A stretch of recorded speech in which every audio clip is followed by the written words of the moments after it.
According to The Athletic, Russel Westbrook's struggles on the court reportedly played a major role in the Lakers' decision to fire Frank Vogel. The report also indicates LA may consider keeping Russ and giving him a shot to mesh under a new coach. Shannon, what do you think about this possibility? Is this a good idea or a bad idea? It's a horrible idea. No coach is getting the way. Russ can only play one way. He needs the ball in his hands, and he needs to be able to operate under the system where he's been successful, which is Russ take the lion's share of the, he's a very ball-dominant player. And that's the only way, Skip, is that, and Russ, that's the way Russ has to play. But I don't blame Frank Vogel. Frank Vogel tried. But you're not taking the ball out of LeBron James' hand to put the ball in Russell Westbrook's hand. That's not going to happen.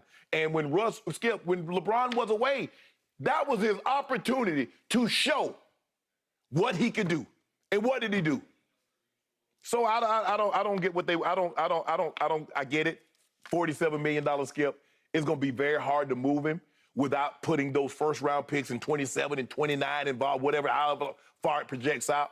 It's going to be hard to move him. And so you might be stuck, but that's a horrible idea to bring him back. If I'm LeBron, I'm like, yeah, I'm not signing that extension.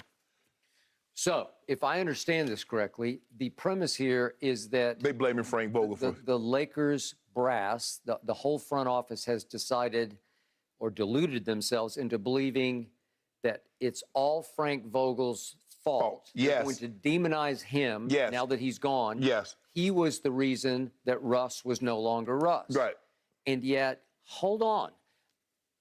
I got the feeling all year long that actually Frank Vogel was Russ's last line of defense, that the one guy who was standing up for him, fighting for him to play him in the fourth quarter was the head coach. Thank you. The suggestions were coming from above, from Rambis, from Phil Jackson.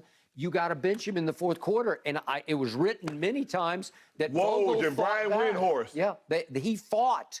And that he was apologizing to Russ, saying, I'm getting pressure from above. I can't help it. Right. I'm stuck.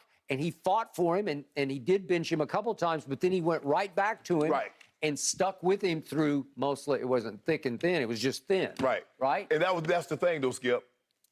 Everybody saw those reports that the front office was saying, do whatever it needs to do to make this thing work. And if it means benching Russ, bench Russ. Now it comes to find out it was his fault that Russ wouldn't change the way he played. Russ needs the ball in his hand. Everybody knows that. You ask any NBA player, well, Shannon, Russ can't beat Russ because Russ doesn't have the ball. Yep. Well, you have to change if you're playing with two other great players. Obviously, the way you played before, what did that get him, Skip? He getting all those triple-doubles. How many times did he get past the first round with all those triple-doubles? If he moves another team, he's been on the OKC, Houston, the Wizards, the Lakers.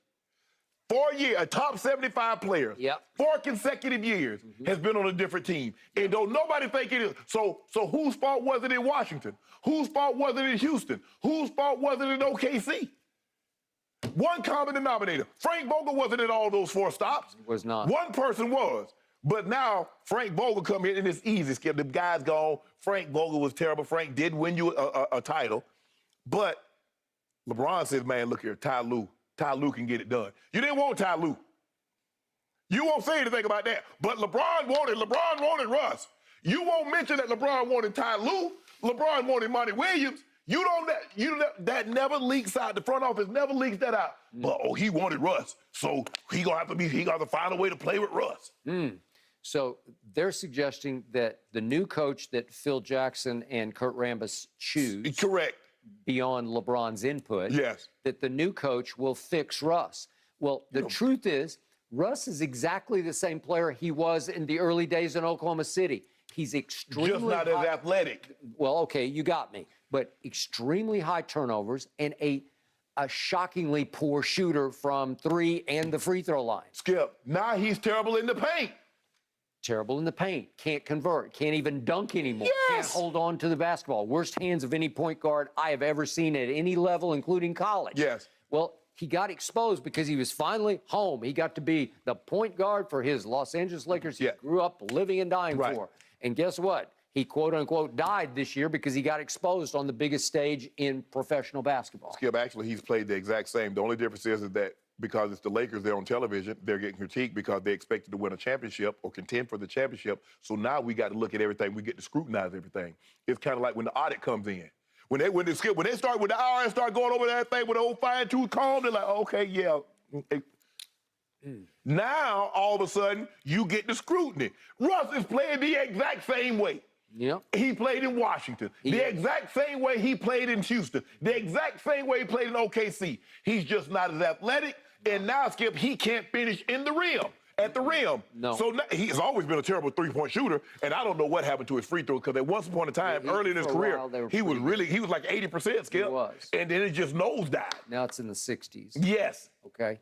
He's unfixable. And I'm pretty sure he's untradeable. I just can't imagine who would take this on. Well, like you said, say, expiring contract, but the price you're going to pay for the expiring contract is to have him for a year. And Skip, you talk about Luka don't play no defense. No, that's true. Russ?